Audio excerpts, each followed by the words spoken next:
deemee yeroo jedhettis tabba bayuu dadhabu. Yaadee beeka gaaf tokko akka galma yaade dhaqqabu. Deemsarraa abdiin kutuu gaaf tokko tabba baya isa yaade sin dhiisu gaaf tokko bira gaya. Abdii haa kutu malee hamaan koo abdii kutee akkamiin abdii kutaa ilmarsiirraa dhalate. Roorroo ta'ee rakkinna loleen jifate malee lachittuu harka laanne akaakayyuun koo kalee. Kan biratti wal gayu kabajaan aadaaf duudhaa ganame maganamaa fiixaan teenna hayyuudha. Akkatti buluu beeka bara dukkanaa keessa arsii keessa barbaaddee hin argitu dabeessa. Seenaa irraa argatta lolus akkatti lolu roorroo diinaa salphisee akkatti ofirraa qolu.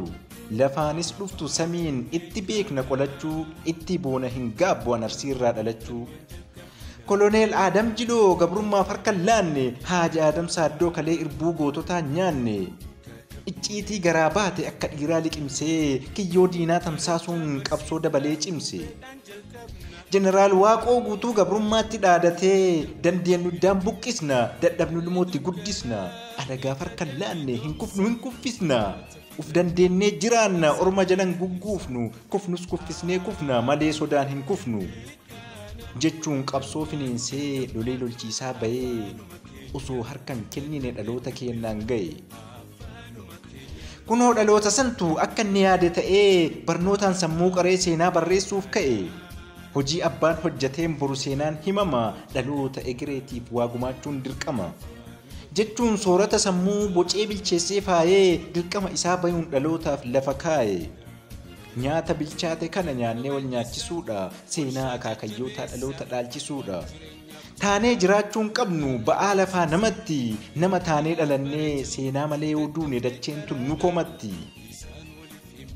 Kanaaf hayyuun tilmaamee dirqama isaa baya waan dhaloota fayyadu fuudhee dhalootaan gaya. Waan oromummaan qabu yoo dhalootan dhaalchisne namummaan hiikan qabu yoo seenaan jiraachisne. Taliila waraabamee hin dhumne bonaa ganna seenaan duune hojjannee duunus jiraachuu qabna. Kanaaf barsiisaan hayyuun dadhabe osoo hin jenne kitaabatti jijjiiruun kennaa rabbisaaf kenne. Bu'aa fi bayii meeqa eega dabarseen booda daraaraa nuu gumaachuun bayeera kan saaqooda. Wallaalummaa salphisuuf irra aante falmitee abbaa xiqqaa fi guddaa bu'aa dadhabbii keetii baga ijaan argite. Ijaan arguu barbaada namni kennama isaatiin dirqama ofii bahee kennama kennaan kenneef gurri dhagayuu hawwa dhaloota bira ga'ee. Eega xurree guddinaa hayyuun nuuf baase karaa dhaloota irra yaasuun dirqama kenna mara. Namni kan gaafa goraa fi gaafa morkaa waamannu, namni kan gaafa roorroon hammaate ittiin dhaadannu, namni kan gaafa rakkoo si rakkiste rakkisu, namni kan ba'aa ulfaataa sirraa jissee salphisu, namni kan gaafa gaddaa dagalee walii ta'u, kan gaafa ukkaamaman sagalee walii ta'u. Namni kan gaafa boo'ichaa imimmaan walii haqu, namni kan gaafa cidhaa maree qalee waliif naqu. Namni kan keessa darban kan dhufu dabarfatu, namni kan onnee dhugaan lapheen wal mararfatu. Arsiin durumaa beeka bu'aa hiika namoomaa, wayyuu gadaan gaaddisaa hayyuu hundee qaroomaa. An isiniif ragaadha arsii kora arsoomaa, isin jiraannaan jirra ulfaadhaa galatoomaa. An isiniif ragaadha arsii kora arsoomaa, isin jiraannaan jirra ulfaadhaa galatoomaa.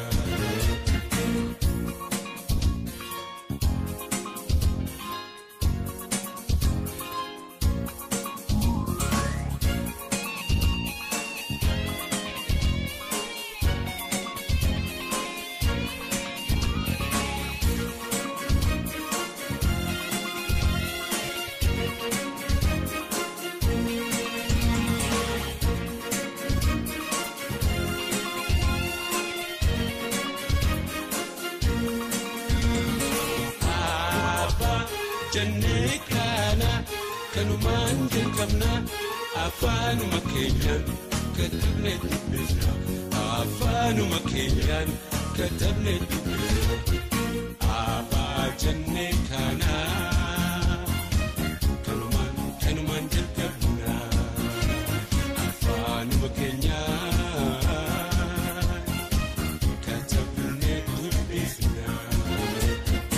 yaada walii hiruun beekumsa bal'isaa aadaaf boodaa durii kan ammaatis ibsa qonna babal'isaa warshaa jajjabeessaa waa'ee jireenyaaf tola hunda argamsiisa abbaa jennee kana kanumaan jalqabna afaanuma keenyaan katabne dubbifna afaanuma keenyaan katabne dubbifna.